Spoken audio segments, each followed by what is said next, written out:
It was late at night, and the stars were shining in the sky above the quiet town of Brookfield. Lucas, a man in his early 30s, was driving home from his small repair shop on the edge of the forest. He was tired, his hands still stained with oil from fixing an old tractor. The road was empty, and the silence of the night wrapped around him like a blanket. Then suddenly a bright light cut through the sky. It wasn't like any shooting star he had ever seen. It was bigger, brighter, and falling fast. Lucas slammed the brakes as the light disappeared behind the trees with a loud crash that shook the ground. His heart pounded in his chest. He hesitated for a moment, but curiosity got the better of him. He turned his truck around and followed the smoke rising in the distance. Deep in the woods, he found it. A large crater glowing faintly in the darkness. The trees nearby were bent or burned. In the middle of the crater lay a strange object, smooth and metallic, unlike anything Lucas had ever seen. It looked like a pod, but not like any airplane or satellite. It was round, broken in places, and leaking strange blue fluid. He stepped closer carefully, unsure what to expect. Then he saw her. A woman lay next to the pod. Her body was thin, her skin pale with a soft glow, and her hair shimmered like silver threads. She wore a strange suit that looked part armor, part fabric. Her eyes were closed and she was barely breathing. Lucas froze. She didn't look human. Her ears were slightly pointed and a faint light pulsed beneath her skin, like her veins carried light instead of blood. Still, she looked hurt, not dangerous. He couldn't leave her there. He carefully lifted her into his arms. She was light, almost weightless, and cold to the touch. She stirred slightly, her lips moving, whispering something in a language he didn't understand. It sounded like a plea, or maybe a warning, but he couldn't tell. Back at his cabin, Lucas laid her down on his couch and covered her with a blanket. He locked the doors and pulled the curtains tight. He had no idea what he was doing, only that he couldn't tell anyone. Not yet. Not until he understood what she was. The next morning, she was awake. She sat up slowly, her eyes scanning the room with confusion and fear. When she saw Lucas, she tensed, backing into the corner of the couch. He raised his hands calmly and spoke gently. "It's okay. You're safe. I found you in the woods," he said, pointing to the forest behind the window. She didn't reply. Instead, she tilted her head slightly, watching him. Her eyes were large and filled with light, real light that moved and shifted inside her. She tried to speak, but only made soft, broken sounds. Lucas gave her water. She sniffed it first, then sipped carefully. He handed her some bread, which she examined before taking a small bite. She didn't smile, but she didn't spit it out, either. Over the next few hours, she began to mimic some words. Safe. Food. Lucas. That was the first time he heard his name in her voice. It came out soft and slow, but clear enough to recognize. When he asked her name, she touched her chest and said, "Vela." Lucas nodded. "Vela," he repeated, pointing at her. She gave the smallest nod in return. Days passed, and Vela began to heal. Her suit repaired itself somehow, glowing whenever. She slept. Her injuries faded fast, faster than any human could heal. She was quiet most of the time, but always curious, touching things in the cabin, staring at fire, asking short questions in broken English. Lucas taught her more each day. She listened carefully, repeating his words and pointing to objects eager to learn. One evening, she stood in front of the window, watching the stars. "Home," she said, raising her hand toward the sky. "Far." Lucas stood beside her. "You crashed," he said softly. "Your ship is broken." Vela nodded. "Fell. Enemy chased me. Bad people." That was the first time she mentioned being chased. Lucas realized she wasn't just an alien visitor, she was running from something. something dangerous. That night, she asked him not to turn off the lights. When he reached for the lamp, she whispered, "No dark, please." Her voice was filled with fear, and her eyes shimmered with something close to tears. Lucas left the lamp on and stayed nearby. She didn't sleep much, only closing her eyes for short moments.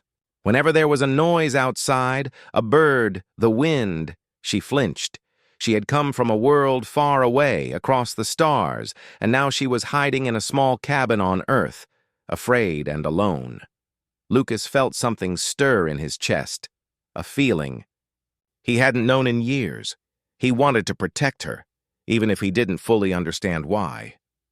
In the middle of the night, she whispered again, "No sleep tonight. Not alone." Lucas looked at her. She was curled up on the couch, blanket pulled to her chin, eyes wide open. She wasn't begging like a child. She was scared, like someone who had survived something awful. He nodded. "I'll stay here, don't worry." She gave a tiny smile, her first one, and slowly closed her eyes. Lucas didn't sleep much either that night. He sat nearby, watching the door, listening to the forest sounds and thinking about the strange visitor who had fallen from the sky. He had no idea what tomorrow would bring, but one thing was clear.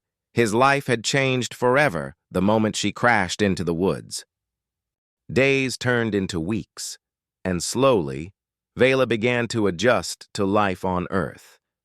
She still wore the strange suit, but parts of it had faded into a softer, less shiny fabric, almost like it was blending into the surroundings. Her body still gave off a soft light at night, but not as brightly as before. She was healing, not just outside, but inside too. Lucas had turned one of the rooms in his cabin into a small space just for her. He gave her a shelf for books, a desk, and some of his old clothes, though they were too big for her small frame. She liked to sit near the window, watching birds and trees, listening to sounds of Earth she had never heard before. One afternoon, Lucas found her sitting on the floor with one of his screwdrivers, trying to open an old radio. "What are you doing?" he asked, kneeling down. "Fix," she said, looking up with a small smile. "Learn tool." Lucas chuckled. "You want to fix this?" She nodded. "Yes, you fix machines. I learn." He realized she had been watching him more than he thought. Whenever he worked in his shop, she would sit nearby, silent but focused. She wasn't just curious, she was trying to understand human life, step by step. Lucas began teaching her how to use tools. At first, her hands shook, but she learned fast. She remembered every detail, every movement. Within days, she could take apart simple machines and put them back together again, but she didn't only want to learn machines. She wanted to learn everything. She pointed at the TV. "People inside?" she asked. Lucas smiled. "No, it's not real. It's just pictures and sounds." "Stories?" she guessed. "Exactly," he said. "Stories." They watch documentaries, together, about animals, the solar system, and even history. She loved stories with animals the most. Her favorite was about wolves. "They stay together," she said softly. "Like pack, not alone." Lucas noticed how she reacted to anything. About loneliness. The word made her go quiet. He didn't ask why, not yet, but he could feel there was more to her past than she had told him. One day, she brought him a small piece of glowing metal she had taken from her broken pod. "Translator chip," she said. "Help talk." He studied the device. "Can we use it?" She nodded. "Yes, I install, if you trust." He paused. "Will it hurt?" "No," she said gently. "Small here." She touched the back of her neck. "Only 1 second." Lucas agreed. She placed the chip near his neck, and it activated with a soft hum. A second later, something clicked in his head. Suddenly, he could understand her even better. Her voice was smoother, her words clearer, and her meaning stronger. It was as if her thoughts came directly into his mind, shaped into clear human words. "Better?" she asked, eyes wide with hope. Much better, Lucas said, amazed. It's like magic. Not magic, she replied with a small smile. Just better science. Now they could speak more freely. Vela shared small pieces of her past. She was from a planet called Tareen, a place where silence meant danger and noise meant safety. Her people used light to talk and machines to think. She had been a technician, someone who repaired systems on starships. But then, war broke out. I escaped, she said one night, sitting beside him on the porch. They destroyed my station. I ran in a scout pod. I didn't mean to crash here. Lucas listened quietly. You don't have to explain. You're safe here, she looked at him. I don't know what safe means, not really. Lucas didn't answer. What could he say? For someone who had run from war, who had no home, no people left. Safety was not just a place. It was a feeling. One she hadn't known yet. That evening, clouds filled the sky. Thunder rolled across the forest. As lightning flashed, Vela froze. Her body trembled and she backed away from the windows. Storm, she whispered. Loud, fast, like before. Lucas walked to her. It's okay. It's just weather. She shook her head. Not okay. It sounds like them, like weapons. He gently took her hand. I'm here. Nothing will happen. She stared at him, breathing fast. Stay with me. Don't go. I won't, he promised. She pulled him toward the couch, and they sat together. She clutched his arm tightly, her glowing eyes watching the flashes outside. Every time the thunder cracked, she flinched. But Lucas stayed beside her, talking softly, calming her. Hours passed, and the storm finally ended. The sky cleared and silence returned. But Vela didn't move from his side. I hate the silence, she whispered. It reminds me of space, of being alone. Lucas nodded. Then we'll keep the quiet away, together. She looked up at him. You help me feel alive, like I'm not lost anymore.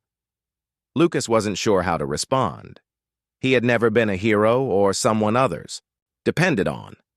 But now, this strange, brilliant woman from another world trusted him more than anyone else. Vela smiled faintly. Thank you, Lucas. You are my only light now. That night she didn't ask to sleep alone. She stayed nearby, always within reach. Lucas could see something changing in her. She wasn't just learning how to live on Earth. She was learning how to feel, how to be human, and though neither of them said it out loud, they both knew. Something deep had begun between them. Something strong, something real. Lucas woke up early, as he always did. The sun hadn't fully risen yet, and the forest outside was still dark and quiet. As he made his way to the kitchen, he noticed something unusual. Vela was already awake, sitting at the table, her hands wrapped around a cup of warm tea he had left out the night before. She looked tired. Her glowing eyes were dimmer than usual, and her expression was far away. You didn't sleep? Lucas asked, walking over to her. She shook her head slowly. I tried, she said, but I kept thinking. The dark, it brings back too much. Lucas sat down across from her. What were you thinking about? She looked at him carefully, as if measuring whether she should speak. Then she said softly, that you might leave me. Lucas blinked. Why would you think that? Because I'm not from here. Because I'm different. And because I'm not useful anymore, she said, her voice barely above a whisper. He leaned closer. You are not useless. You're learning more every day. You fixed my broken generator last week better than I could. You've helped me understand things I never would have believed possible. But that's not why you stay, she said. Is it? Lucas paused. He wasn't sure what to say. The truth was, at first he helped her because he felt sorry for her. Then, as she healed, it turned into curiosity. But now, it was something else entirely. Something warmer, deeper. No, he finally said. That's not why I stay. She looked into his eyes. Then why? Lucas opened his mouth but didn't speak. Instead, he reached across the table and gently placed his hand over hers. Vela didn't pull away. Her fingers were cold, but they tightened slightly around his. That evening, something changed. Vela followed Lucas around the house more closely than usual. She helped him cook, even though she still found most Earth food strange.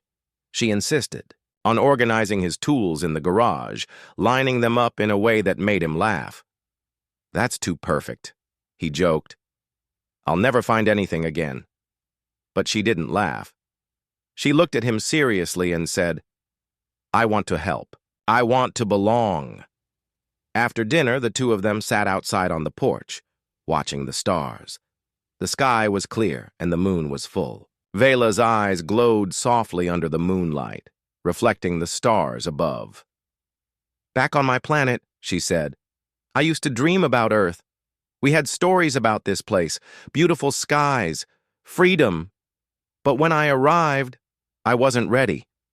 Everything was too different, too loud, too quiet. I didn't know where I belonged. Lucas listened carefully. But now, she paused. Now I don't want to go back.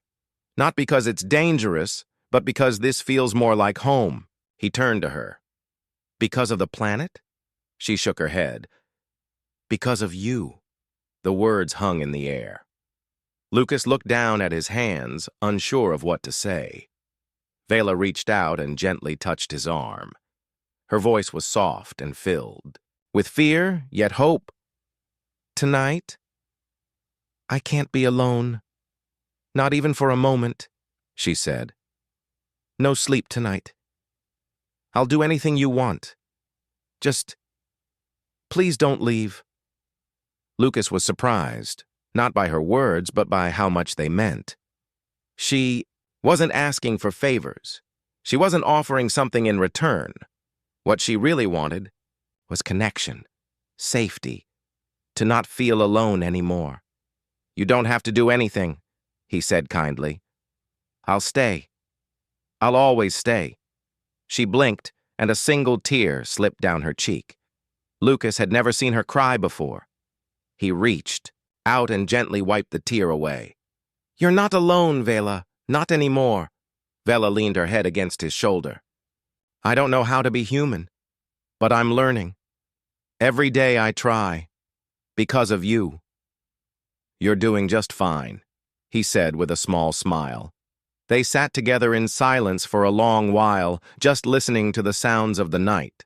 Crickets chirping, leaves rustling, the wind whispering through the trees. Lucas could feel her relax beside him, her body no longer stiff with fear or sadness. Inside, later that night, Vela followed him to the living room. She laid down on the couch, looking up at the ceiling, and asked, Will you sit with me? Just until I sleep? He nodded. Of course. As the night passed, Lucas stayed close and Vela finally closed her eyes. Her breathing slowed, and the light inside her softened. Even in sleep, her hand stayed wrapped around his. That night, Lucas didn't feel tired. He didn't even want to sleep. Something inside him had changed. He wasn't just protecting her anymore. He needed her too. Her questions, her strength, her effort to understand his world. It reminded him what it meant to care for someone, to be needed, to belong.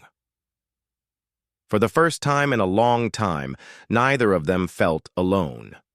And while the world outside kept turning while secrets and dangers waited beyond the trees, Lucas and Vela had found something precious in that quiet cabin. Something stronger than fear. A bond not made by planets or stars, but by trust, kindness, and quiet understanding. The next morning, everything felt peaceful. Birds sang in the trees. The sunlight came through the windows, warm and golden. Vela was still asleep on the couch, her hand resting where Lucas had sat all night. Her breathing was calm now, no longer shaky or restless. Lucas stood quietly, watching her sleep. He felt a strange calm inside him, too, like things were finally right, even if only for a little while. But peace doesn't last forever. That afternoon, Vela stepped outside to gather berries near the edge of the woods. She liked being outside now. Nature made her feel alive. But something felt wrong that day. She stopped walking and looked up. The wind had stopped, and the air felt too still. Her eyes glowed brighter as she scanned the trees. Something was coming. She could feel it in her body, like a signal she didn't want to receive. Suddenly, a quiet beeping sound came from under her skin, from the implant near her collarbone. She touched it and froze. "No," she whispered. "They found me." She ran back to the cabin, her breath sharp and quick. Lucas was in the garage fixing a bike. When she rushed in, he turned around in surprise. "Vela, what's wrong?" "They're here," she said. "Not far. They followed the signal." Lucas dropped his tools. "Who?" "The ones who chased me. Before I crashed. They want to take me back, or worse." Lucas felt a chill down his spine. He had known she was running from something, but now it had arrived. He didn't ask more questions. He simply said, "We'll fight. We'll protect our home." Vela stared at him, shocked. "You'll fight? With me?" "I won't let them take you," he said firmly. "We're in this together now." The next few hours passed in a rush. Vela showed Lucas how to use some of the small alien devices she had hidden in the wrecked pod, still buried under tree branches near the crash site. There were shields, small traps, and even a scanning device that tracked nearby life forms. Lucas used his tools, metal scraps, and old parts to create barriers around the cabin. He added secret tripwires and hidden alarms. Vela adjusted his designs, showing him better ways to power them using small energy cores from her ship. It felt like building a fortress, but it was still just two people against whatever was coming. As the sun set, they both stood inside the cabin looking out the window. The woods were dark, and the wind had picked up again. Then, without warning, a loud pulse echoed through the forest. A deep vibration, low and sharp, made the walls shake. Vela closed her eyes. "That's their ship." Lucas grabbed the scanner and looked at the screen. 3 red dots were moving fast toward them. "They're close." He looked at her. "You still have time to run." She shook her head. "Not without you." He smiled. "Then we stay." They turned off all the lights and waited in silence. Minutes passed like hours. Then footsteps. 3 figures appeared out of the trees. They wore dark armor with glowing blue lights, and their faces were hidden behind masks. One of them spoke in a harsh voice. "Vela of Tareen, you are ordered to surrender. Come with us. No resistance." Lucas stepped forward, holding a glowing tool that worked like a weapon now, thanks to Vela's help. "She's not going anywhere." The figures turned to him. One raised a strange-looking weapon. But before it fired, a sharp buzzing sound filled the air. Vela activated a trap Lucas had built. A sudden flash of light hit the nearest attacker, throwing him back into a tree. "Nice shot," Lucas said. Vela nodded. "We keep going." They fought side by side, using everything they had. Lucas ran from trap to trap, triggering alarms and flashing lights to confuse the attackers. Vela moved fast, using energy bursts and shielding devices to protect the cabin. It wasn't easy. The attackers were strong, trained, and angry. But Lucas and Vela knew every inch of their land. They used their home like a maze, drawing their enemies into dead ends and surprise attacks. After what felt like forever, the final. Attacker dropped to the ground, stunned by one of Vela's energy blasts. The forest was quiet again. Smoke drifted through the trees, and the night air was thick with tension. Vela leaned against a tree, breathing hard. "They're gone. For now." Lucas walked over to her. wiping sweat from his forehead. "Are you okay?" She nodded, her eyes glowing faintly. "You fought for me, risked everything." "You did the same," he said. "We're a team." She smiled, tired but full of something more powerful than before. Trust, connection. As they walked back to the cabin, Vela spoke softly. "I had a way to escape. A small emergency pod hidden in the forest. I could have used it." Lucas stopped walking. "You didn't tell me." "Because I didn't want to leave," she said. "Not if it meant leaving you behind." Lucas stared at her, heart pounding. "Even after all this, you'd still stay?" "I would," she said. "Because here, with you, I finally feel free." The cabin was quiet again as they stepped inside. Some of the traps were broken and furniture had been knocked over. But it was still home. They cleaned up in silence, but it was a peaceful silence. A shared silence. Later that night, as the stars returned to the sky, Vela stood at the window. She watched the sky not with fear this time, but with hope. Lucas stood beside her. "They might come back." "I know," she said. "But now I'm not afraid. I have you." He took her hand gently. "Whatever comes next, we face it together." Vela looked at him and smiled. "Then let them come." And for the first time in her life, she didn't feel like she was running anymore. She felt like she had finally stopped and found a reason to stay. Weeks passed since the attack in the forest. The strange ship that had come looking for Vela never returned. The attackers had disappeared without a trace. Lucas had burned what was left of their armor and weapons in the deep woods, hiding every piece of it under rocks and dirt. The cabin, once a quiet home, was now something more. It had become their shared world, a place where two different lives had come together.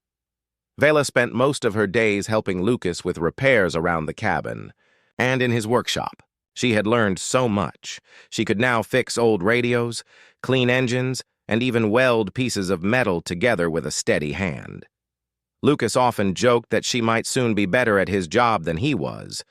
Vela only smiled when he said that, but deep down, she felt proud. In the evenings, they cooked simple meals together. Vela had learned how to cut vegetables, mix sauces, and boil pasta. She still didn't like anything too sweet, and she refused to eat anything blue, saying it reminded her of emergency food from her ship. But she loved bread, especially when Lucas baked it fresh. She said the smell of it made her feel calm, day, night. They would sit on the porch and watch the stars. Sometimes Vela would name constellations in her language. Sometimes she would fall silent, just staring up, eyes glowing softly. Lucas never pushed her to talk during those quiet moments. He knew her mind was somewhere far away, maybe on the planet she had left behind. One night, Vela stood up suddenly and looked at Lucas. "There's something I need to tell you," she said. Lucas nodded. "I'm listening." "There is no one left for me out there," she said softly. "No family, no crew, no mission. I was the only one who escaped." Lucas looked down, unsure of what to say. "I thought I was going to live alone," she continued. "Hide forever. Run until I couldn't run anymore." "But you didn't," Lucas said gently. "You stayed." "Yes," she whispered, "because I found something I never expected. I found peace. I found you." He felt his heart beat faster. The wind blew gently through the trees, and for a moment everything felt still. "I'm not going anywhere," she said. "Even if they come back, even if it's dangerous. This is my home now." Lucas didn't speak. He stepped forward and took her hand. Her skin was cool, but her fingers wrapped around his without hesitation. "I want you here," he said, "always." Vela smiled. It was a quiet, warm smile, the kind that came from the heart. "Then I will stay," Not because I'm hiding, but because I've finally chosen to stay. In the days that followed, Vela started making changes around the cabin. She planted small, glowing plants from seeds she had saved from her ship. They sprouted quickly and gave off a soft, peaceful light at night. Lucas helped her build a small garden beside the porch. She laughed when he planted everything crooked. "You're good with metal, not plants," she teased. They also fixed the pod that had brought her to Earth. Not to leave, but to keep it safe, hidden, just in case they needed it. "We'll bury it deeper," Lucas said, "so no one finds it again." Vela nodded. "Good. That part of my life is over." One evening, a man from town came by asking about the lights people had seen in the forest weeks ago. Lucas told him it was just a gas explosion near an old power line. Vela stayed hidden in the back room, silent, alert. When the man left, she came out slowly. "I still feel like I'm being watched," she said quietly. Lucas reached for her hand. "Then I'll watch back. And I'll never let anyone hurt you." She gave him a look full of trust. "You're the only one I've ever believed." Life didn't return to normal, because normal had changed. It became their life. A new kind of normal. Lucas started teaching Vela how to ride his old motorcycle. She struggled at first, nearly tipping it over more than once, but soon she got the hang of it. She said the speed reminded her of flying, but the earth under her feet made it better. They laughed more, talked more, and somewhere in the quiet, spaces between work and rest, something beautiful had grown. Not just trust, not just friendship, something deeper, something that didn't need big words to explain it. One night, as they watched the stars again, Vela leaned her head on Lucas's shoulder. "Do you ever wonder what would have happened if you never found me that night?" "All the time," he said. "And every time I do, I'm grateful I did." "I am too," she whispered. "I was falling. I thought it was the end. But it wasn't." "It was the beginning," Lucas said. She looked up at him, eyes glowing softly in the moonlight. "I won't sleep without you again, not because I'm afraid, but because I don't want to miss a moment." "Then you never will," he promised. In the distance, a shooting star crossed the sky. Vela smiled. This time it didn't scare her. It didn't remind her of crashing or running. It was just a light, a beautiful, peaceful light in a sky that now felt like home. She was no longer a stranger, no longer a lost traveler. She was Vela, someone who had crossed the stars, survived the impossible, and found not just safety, but love. And as she held Lucas's hand under the blanket of stars, she knew with all her heart that this was where she was meant to be.